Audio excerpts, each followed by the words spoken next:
an ICT graduate, will come forward with her reflection on her journey.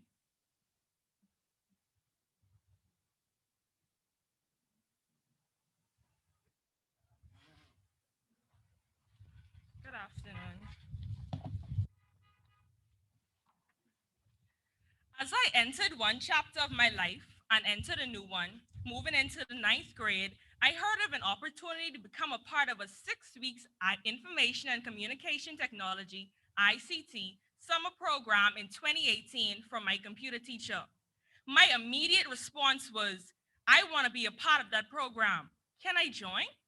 I was told that it was for students with top computer grades, and nonetheless, I was one of those students with the top computer grades, and nonetheless, I was selected to take part. At the orientation, I was a tad bit nervous because it felt like a competition. I was going to be taking college courses with some of the top students from schools around the island. So I prepared myself, but it was also relaxing to see so many familiar faces who were going to be a part of the program with me throughout the process. On the first day, we familiarized ourselves with the persons who were going to be teaching us and what we were going to be learning. From that moment on, I thought this process was going to be a piece of cake, but that was just the beginning. The work, for the most part, was easy to grasp, but the task was completing everything by their due dates. If it was one thing I think everyone here had mastered, it was the art of completing at least one assignment and submitting it minutes to its deadline. I'll also miss the group assignments because when it came down to classes like Python in our first year or Linux in our second year, teamwork surely made the dream work. It would not be right if I did not mention some of the teachers who really left a mark in our lives, starting with HTML in our first year.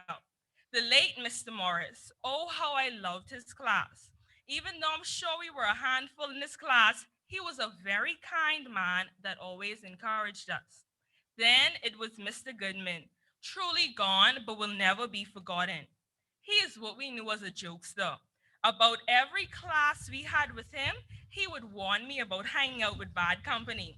And in that case, he was referring to Tony. How can I forget Mr. Hanna's class? One of the most serious persons I've ever met, but very cool. The highlight of his class for me was always when Mateo would ask him to practice self defense moves. It would not be fitting if I did not mention our daily food adventures, where everyone made sure that they ate, no matter what it took to get the food. I would never forget those walks from BTVI to KFC. Some of us in long sleeves, yet still trotting in the blazing hot sun for food. We would sometimes hike rides with students' parents who were leaving the campus, and it was never a problem how much of us it was. We always made it work. From ordering pizza, walking by the hot dog stand on the corner, to asking teachers like Mr. Prince or Hannah to take us by Miss Nat's or Wendy's, we always made it work. This program really exposed me to a lot of material that broadened my knowledge, and I am extremely grateful for the opportunities I was given. One being a chance to give a highlight of my experience in IT at the Grand Bahama Technology Summit back in 2018. Another historical memory was being selected to take part in the first CryptoChicks Youth Hackathon and conference held in Nassau on August 23rd, 2019.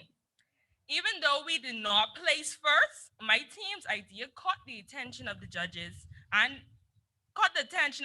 and it was also a great learning and networking experience as we learned from other teams as well as learned about the companies that were present. And lastly, passing my CompTIA IT Fundamental certification after extensive studying and classes and completing my OSHA security certification.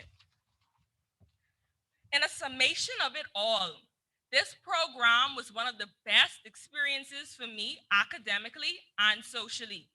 Simon Sinek once said, life is beautiful not because of the things we see or do, life is beautiful because of the people we meet. Some of my closest friends are a result of this program, And for that too, I am grateful. For us all, the journey continues. This program is the building blocks for the technology hub that our government has envisioned. There were many delays and obstacles that prevented us from realizing the ultimate goal, but our future is still bright. Forward, upward, onward, and together, the dream is still alive. Today, I salute all of the stakeholders, including our Prime Minister, Honorable Dr. Hubert Minnis, and the Honorable Kwesi Thompson, Minister of State for Finance in the Office of the Prime Minister, for the vision. Today, on behalf of the entire cohort, we are grateful for the opportunity to have been a part of history.